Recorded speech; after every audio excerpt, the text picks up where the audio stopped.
Good morning. അപ്പോൾ last 2 ക്ലാസ്സിലായിട്ട് നമ്മൾ arithmetic mean different മെത്തേഡിൽ കാണാനായിട്ട് പഠിച്ചു. ഫസ്റ്റ് ഡേയിൽ നമ്മൾ ചെയ്തത് അരിത്തമെറ്റിക് മീൻ ഡയറക്റ്റ് മെത്തേഡിൽ ചെയ്യാൻ അവിടെ നമ്മൾ ഉപയോഗിച്ച formula x bar is equal to sigma f x by sigma f. Second ഡേയിൽ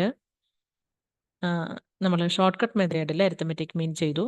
അതായത് നമ്മളുടെ ഡാറ്റ കുറച്ച് വലുതേ ഡാറ്റാസ് ആണെങ്കിൽ നമ്മൾ സിഗ്മ എഫ് എക്സ് കാണുന്നത് അത്ര ഈസി അല്ല, എക്സ് എഫും കൂടെ മൾട്ടിപ്ലൈ ചെയ്യാനൊക്കെ ഈസി അല്ല. അപ്പോൾ നമ്മൾ ആണ് ഷോർട്ട് കട്ട് മെത്തേഡ് പഠിച്ചത്. അവിടെ നമ്മൾ എക്സിൻ്റെ വാല്യൂ കുറച്ചും കൂടെ ചെറുതാക്കാനായിട്ട് ഡി എന്ന് പറയുന്ന ഒരു വാല്യൂവിനെ കണ്ടുപിടിച്ചു അല്ലേ. അപ്പോൾ നമ്മൾ അവിടെ മെത്തേഡ് ഓർക്കണുണ്ടല്ലോ, അവിടെ നമ്മൾ യൂസ് ചെയ്ത formula x bar is equal to A plus sigma f d by sigma f ആയിരുന്നു. എ എന്ന് പറയുന്നത് നമ്മളുടെ ഒരു അസ്യൂംഡ് മീൻ ആയിട്ട് എടുക്കും. എക്സിനകത്തുനിന്ന് ഒരു അസ്യൂംഡ് മീൻ എടുത്തിട്ടായിരുന്നു ചെയ്യുന്നത്. ഓക്കെ, അപ്പോൾ ഇന്ന് നമ്മൾ ചെയ്യാൻ പോണത് അരിത്തമെറ്റിക് മീൻ സ്റ്റെപ്പ് ഡീവിയേഷൻ മെത്തേഡിൽ ചെയ്യാനാണ്. സ്റ്റെപ്പ് ഡീവിയേഷൻ മെത്തേഡ് കുറച്ചും കൂടെ വലിയ ഡാറ്റാസ് അല്ലെങ്കിൽ വലിയ ഫ്രീക്വൻസി ഒക്കെ വരുമ്പോഴാണ് സ്റ്റെപ്പ് ഡീവിയേഷൻ മെത്തേഡ് അപ്ലൈ ചെയ്യണത്. ഇവിടെ എക്സും പിന്നെ ഫ്രീക്വൻസിയും കുറച്ച് വലിയ നമ്പേഴ്സാണ്. അപ്പോൾ ആ കേസിൽ നമ്മളുടെ ഷോർട്ട് കട്ട് മെത്തേഡും അത്ര ഈസി ആയിരിക്കില്ല. ഇവിടെ നമ്മൾ ഷോർട്ട് കട്ട് മെത്തേഡിൽ ഇവിടം വരെ ചെയ്യണത് അതുപോലെ തന്നെയാണ്. ഇവിടെ ഡി കാണുമ്പം ഈ ഡി എന്നുള്ള കോളം കണ്ടോ, കുറച്ച് വലിയ നമ്പേഴ്സാണ്. ഇതിനെ നമുക്ക് എഫ് കൊണ്ട് മൾട്ടിപ്ലൈ ചെയ്യാനും അത്ര ഈസി അല്ല. അതുകൊണ്ട് നമ്മൾ നെക്സ്റ്റ് ഒരു കോളം കൂടെ പ്രിപ്പയർ ചെയ്യും, ടി എന്ന് പറഞ്ഞ ഒരു വാല്യൂ കണ്ടുപിടിക്കും. അപ്പം നോക്കിക്കോ, ഇവിടെ തന്നിട്ടുള്ള ഈ ഡാറ്റാസ് ആണ് എക്സ് 10, 30, 50, 70, 90 ആൻഡ് 110. കറസ്പോണ്ടിങ് ഫ്രീക്വൻസീസ് തന്നിരിക്കുന്നത് ഇത്രയും വലിയ നമ്പേഴ്സാണ്. 135, 187, 240, 273, 124, 151. അപ്പം നമ്മൾ ഈ 2 കോളം ആദ്യം എഴുതി, എക്സും എഫും എഴുതി. നമ്മൾ അസ്യൂംഡ് മീൻ ആയിട്ട് ഇവിടെ ഇതിൻ്റെ ഒരു മിഡിലായിട്ട് വന്നിട്ടുള്ള ഈ 70നെ മാർക്ക് ചെയ്തു. എ എന്ന് പറഞ്ഞത് 70 എടുത്തു. ഇനി നമ്മൾ ഡി എന്നുള്ള കോളം പ്രിപ്പയർ ചെയ്തു. കഴിഞ്ഞ പ്രാവശ്യം ചെയ്തതുപോലെ തന്നെ എക്സ് മൈനസ് എ ആണ്. അപ്പോൾ 10 minus 70 that is -60, 30 minus 70 -40, 50 minus 70 -20, then 70 minus 70 0, 70 minus 90 20, then sorry X minus ആണ് അല്ലേ. അപ്പം 90 മൈനസ് 70 ഇവിടെ നമ്മൾ ചെയ്തത് 10 മൈനസ് നമ്മളുടെ 70 ചെയ്തു. ഇവിടെ വരുമ്പം എക്സ് ഇവിടെ അതുപോലെ തന്നെ 90 മൈനസ് 70 ദാറ്റ് ഈസ് 20, അതുകൊണ്ടാണ് പോസിറ്റീവ് ആയത്. Then 110 minus 70 that is 40. അപ്പം വീണ്ടും നമ്മൾ ഈ ഡി എ കുറച്ചുകൂടെ ചെറുതാക്കാൻ വേണ്ടിയിട്ട് ഈ ഡി എന്നുള്ള കോളത്തിലുള്ള എല്ലാ നമ്പേഴ്സിനെയും ഡിവൈഡ് ചെയ്യാൻ പറ്റുന്ന ഒരു വലിയ നമ്പർ കണ്ടുപിടിക്കും. ദാറ്റ് ഈസ് ഈ നമ്പേഴ്സിൻ്റെ എല്ലാം ഒരു ഹയസ്റ്റ് കോമൺ ഫാക്ടറിനെ കണ്ടുപിടിക്കും. ഇതിൻ്റെ ഹയസ്റ്റ് കോമൺ ഫാക്ടർ നമുക്ക് കാണാം 20. അപ്പോൾ ഈ 20 കൊണ്ട് നമ്മൾ ഡിവൈഡ് ചെയ്യാൻ പോവാം. അപ്പം ഇവിടുത്തെ ഫോർമുല ടി എന്നുള്ള കോളമാണ് പ്രിപ്പയർ ചെയ്യണത്. ദാറ്റ് ഈസ് നമ്മൾക്ക് കിട്ടിയ ഡീനെ ഒരു കോമൺ ഫാക്ടർ കൊണ്ട് ഡിവൈഡ് ചെയ്യുക. ആ കോമൺ ഫാക്ടറിനെയാണ് നമ്മൾ ഐ എന്ന് മെൻഷൻ ചെയ്യുന്നത്. So t is equal to d by i. ഇവിടെ ഡിയുടെ വാല്യൂ ആണ് എക്സ് മൈനസ് എ എന്ന് കോളത്തിൽ എഴുതിയിരിക്കുന്നത്. ദാറ്റ് ഈസ് ഈ ഓരോ വാല്യൂവിനെ നമ്മളുടെ 20 കൊണ്ട് ഡിവൈഡ് ചെയ്യും. അപ്പോൾ -60 by 20 -3, -40 by 20 -2, -20 by 2 -1, 0 by 20 0, 20 by 20 1, 40 by 20 2. അപ്പം നമ്മളുടെ ഈ ടി എന്ന് പറഞ്ഞ കോളം ചെറിയ നമ്പേഴ്സായി.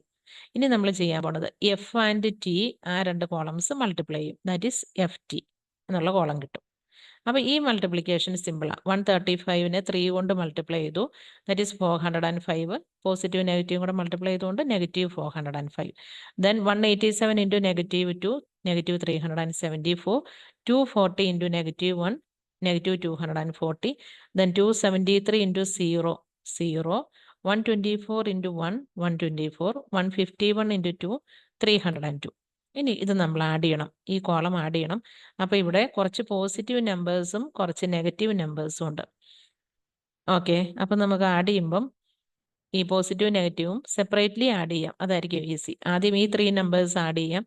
ദാറ്റ് ഈസ് 5 + 4 9 ആൻഡ് 7 + 4 11, ക്യാരി 1, 3 + 3 6 + 4 10, 1019 കിട്ടും. ഇവിടെ ഈ നമ്പർ ആഡ് ചെയ്യുമ്പം 2 + 4 6, 2, 3 + 1 4, 426. ഇനി 1019ഉം 426ഉം ഇത് നെഗറ്റീവും ഇത് പോസിറ്റീവും. അപ്പോൾ ഇത് ആഡ് ചെയ്യാൻ എന്ത് ചെയ്യും, ഇത് രണ്ടും കൂടെ സബ്ട്രാക്ട് ചെയ്തിട്ട് വലിയ നമ്പറിൻ്റെ സൈൻ കൊടുക്കും. ഈ നമ്പർ രണ്ടും കൂടെ സബ്ട്രാക്ട് ചെയ്യുമ്പോഴാണ് നമുക്ക് 593 കിട്ടിയത്. അത് നെഗറ്റീവ് 593. ഓക്കെ, ഇത്രയും ക്ലിയർ ആയല്ലോ. ഇനി നമ്മളുടെ ഫോർമുല ഇവിടെ സ്റ്റെപ്പ് ഡീവിയേഷൻ മെത്തേഡിൽ മീൻ കാണാനുള്ള ഫോർമുല ഇതാണ്. X bar is equal to A plus sigma f t by sigma f into i. Formula മറന്നു പോകരുത്. A plus sigma f t by sigma f into i. അപ്പോൾ ഈ 3 മെത്തേഡിലുള്ള ഫോർമുലാസ് ഒന്നിച്ച് എഴുതി വെച്ച് കമ്പയർ ചെയ്ത് പഠിക്കണം. ഓക്കെ, അപ്പോൾ ഇവിടുത്തെ ഫോർമുലയിൽ നമ്മൾ വാല്യൂ അപ്ലൈ ചെയ്തു. എ എന്ന് പറഞ്ഞത് 70 plus sigma f t minus 593 divided by, അതുപോലെ ഫ്രീക്വൻസിയുടെ ടോട്ടൽ നമ്മൾ ചെയ്തു, ദാറ്റ് ഈസ് 1110 ആയിരുന്നു. അതിനെ ഇൻറ്റു ഐ ഉണ്ട്, അപ്പോൾ 20 കൊണ്ട് മൾട്ടിപ്ലൈ ചെയ്തു. ഇനി ഈ 0 രണ്ടും ക്യാൻസൽ ചെയ്യാം. എന്നിട്ട് 593നെ 2 കൊണ്ട് മൾട്ടിപ്ലൈ ചെയ്തു, 111 കൊണ്ട് ഡിവൈഡ് ചെയ്തു. അപ്പം നമുക്ക് കിട്ടണ വാല്യൂ ഒരു നെഗറ്റീവ് വാല്യൂ ആയിരിക്കും. ആ നമ്പറും 70യും കൂടെ 70 പ്ലസ് ആ നെഗറ്റീവ് വാല്യൂ ആഡ് ചെയ്യണം.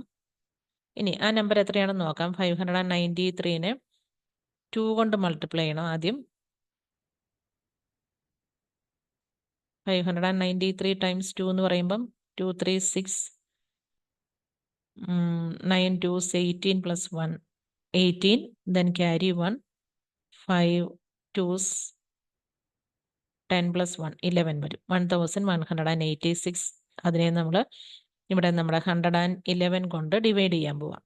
അപ്പോൾ ഫസ്റ്റ് 3 ഡിജിറ്റ്സ് എടുത്തു, 1 ടൈം 111 വന്നു, സബ്ട്രാക്ട് ചെയ്യുമ്പോൾ 7. നെക്സ്റ്റ് നമ്പർ 6 എടുത്തു, but we can't divide, so we give a 0 in quotient and give decimal point, and this number is changed as 760. 760ൽ 6 times only 666 വരും. Subtract ചെയ്യുമ്പം ഇവിടെ 94 വരും. വീണ്ടും നമുക്ക് ഒരു 0 കൊടുക്കാം. അപ്പം ഇതിനകത്ത് 8 ടൈംസ് വരും അല്ലേ. അപ്പം 10.68, 70 plus negative 10.68, that is 70 minus 10.68. Subtract ചെയ്യുമ്പം നമുക്ക് കിട്ടണ ആൻസർ ആണ് 59.70.00, ദെൻ 10.68. ഇത് രണ്ടും കൂടെ സബ്ട്രാക്ട് ചെയ്യണം. സബ്ട്രാക്ട് ചെയ്യുമ്പോൾ ഇവിടെ 3 2 3, ദെൻ ഹിയർ മൈനസ് 10 അല്ലേ. So that is it is not 70 10. So 70 minus 10. അപ്പോൾ ഇവിടെ നമുക്ക് 59 വരും, 59.32. ഓക്കെ, ഇത് സബ്ട്രാക്ട് ചെയ്യാനൊക്കെ അറിയാലോ അല്ലേ. 70ന്ന് ഇവിടെ നിന്ന് ബോറോ ചെയ്ത് നമ്മൾ സബ്ട്രാക്ട് ചെയ്തു, ദാറ്റ് ഈസ് 59.32. അതായിരുന്നു നമ്മളുടെ അരിത്തമെറ്റിക് മീൻ. ഓക്കെ, നമ്മൾ അസ്യൂം ചെയ്തത് 70 ആണ്, ബട്ട് നമ്മൾക്ക് ആക്ച്വൽ അരിത്തമെറ്റിക് മീൻ കിട്ടിയത് 59.32. മനസ്സിലായല്ലോ. അപ്പം സ്റ്റെപ്പ് ഡീവിയേഷൻ മെത്തേഡിൽ നമ്മൾ 4 കോളംസ്, ടോട്ടൽ 5 കോളംസ് വരണം. ആദ്യം ഡി കാണണം, പിന്നെ ടി കാണണം, ദെൻ എഫ് ടി കാണണം. എഫ് ടിയുടെയും എഫിൻ്റെയും സം ചെയ്യണം. പിന്നെ ഈ ഫോർമുലയിൽ നമ്മൾ അപ്ലൈ ചെയ്യണം. ഓക്കെ, അപ്പം നമ്മൾ സ്റ്റെപ്പ് ഡീവിയേഷൻ മെത്തേഡിലും ഇതുപോലെ ഏത് ഡാറ്റ ആണെങ്കിലും നമുക്ക് സ്റ്റെപ്പ് ഡീവിയേഷൻ മെത്തേഡിൽ അരിത്തമെറ്റിക് മീൻ കാണാം. മിക്കവാറും ഏത് മെത്തേഡിലാണ് ചെയ്യേണ്ടതെന്ന് പറയും, short cut method or step deviation method എന്ന് പറഞ്ഞിട്ടുണ്ടായിരിക്കും. ഇനി ഇതുപോലെ തന്നെ നമുക്ക് ഗ്രൂപ്പ്ഡ് ഡാറ്റയും ഈ 3 മെത്തേഡ്സിലും ഗ്രൂപ്പ്ഡ് ഡാറ്റയിലും അരിത്തമെറ്റിക് മീൻ കാണാം. അടുത്ത ക്ലാസ്സിൽ നമുക്ക് ഒരു എക്സാമ്പിൾ എടുത്ത് അതിനെ തന്നെ 3 മെത്തേഡ്സിലും ചെയ്തു നോക്കാം. ഓക്കെ.